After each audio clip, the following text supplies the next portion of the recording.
हिमालय पर्वत बहुत बड़ा था। इसकी विशालता और भव्यता को देखकर हर कोई मंत्रमुग्ध हो जाता था। उसकी चोटियां हमेशा बर्फ से ढकी रहती थीं। ये चोटियां सूरज की किरणों में चमकती थीं, मानो किसी ने चांदी की चादर बिछा दी हो।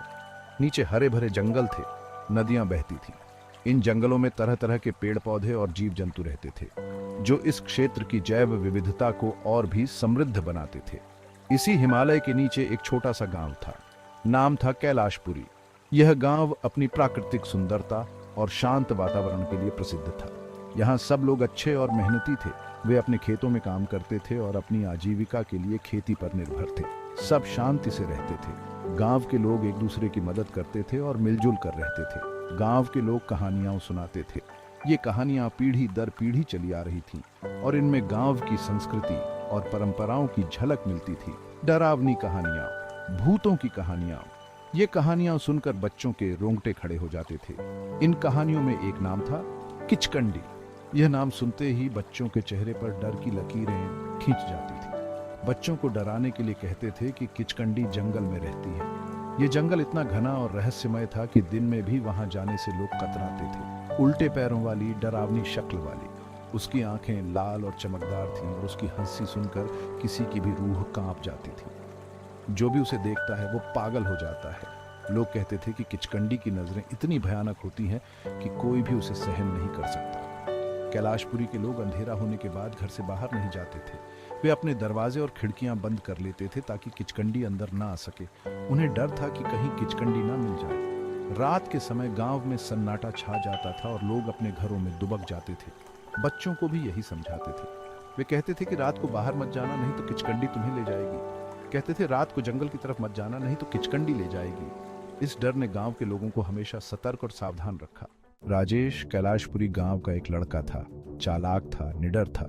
उसकी आंखों में हमेशा एक चमक रहती थी, जैसे वो किसी नए रोमांच की तलाश में हो। गांव की कहानियां वो बचपन से सुनता आया था। ये कहानियां कभी वीरता की होती तो कभी भूत प्रेत की, लेकिन वो इन कहानियों को झूठ मानता था। उसे लगता था कि ये सब बस बुजुर्गों की बनाई हुई बातें हैं। उसे यकीन नहीं था कि भूत होते हैं। उसके लिए ये सब बस कहानियों का हिस्सा था। एक दिन खबर आई कि राजेश की दादी, जो पास के गांव में रहती थीं, बीमार है। ये सुनकर राजेश का दिल बैठ गया। राजेश को अपनी दादी से बहुत प्यार था। वो हमेशा उसकी कहानियों में खो जाता था और दादी की गोद में बैठकर सुकून महसूस करता था। वो तुरंत दादी से मिलने के लिए निकल गया। उसके मन में बस एक ही बात थी, दादी को देखना और उनका हाल जानना। शाम होने लगी थी। रास्ता जंगल से जाता था। सूरज धीरे धीरे ढल रहा था और अंधेरा छाने लगा था। ठंडी हवा चलने लगी थी। हवा में एक अजीब सी सिहरन थी, जैसे कोई अनजानी ताकत उसे देख रही हो। पेड़ों की डालियां हवा में हिल रही थी। हर तरफ से अजीब अजीब आवाजें आ रही थी, जैसे कोई डरावना साया बन रहा हो।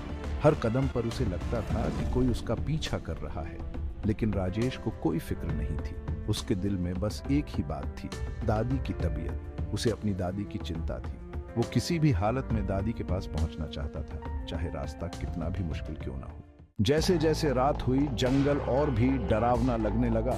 चारों तरफ सन्नाटा था, सिर्फ पत्तों की आवाज आ रही थी। ठंडी हवा तेज हो गई थी। राजेश को थोड़ा डर लगने लगा था।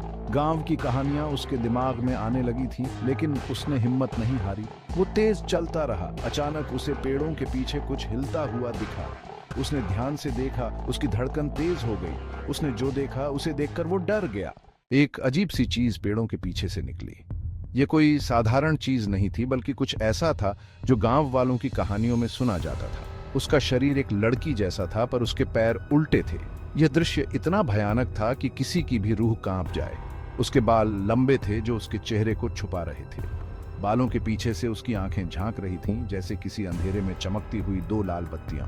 उसकी आंखें लाल थीं और मुंह खुला था, जिसमें से नुकीले दांत थे। किचकंडी, ये वही प्राणी था जिसके बारे में गांव के बुजुर्ग हमेशा चेतावनी देते थे। राजेश समझ गया कि ये वही डरावनी चीज है जिसके बारे में गांव में कहते हैं। उसने सुना था कि किचकंडी की नजर जिस पर पड़ जाए उसका बचना मुश्किल है।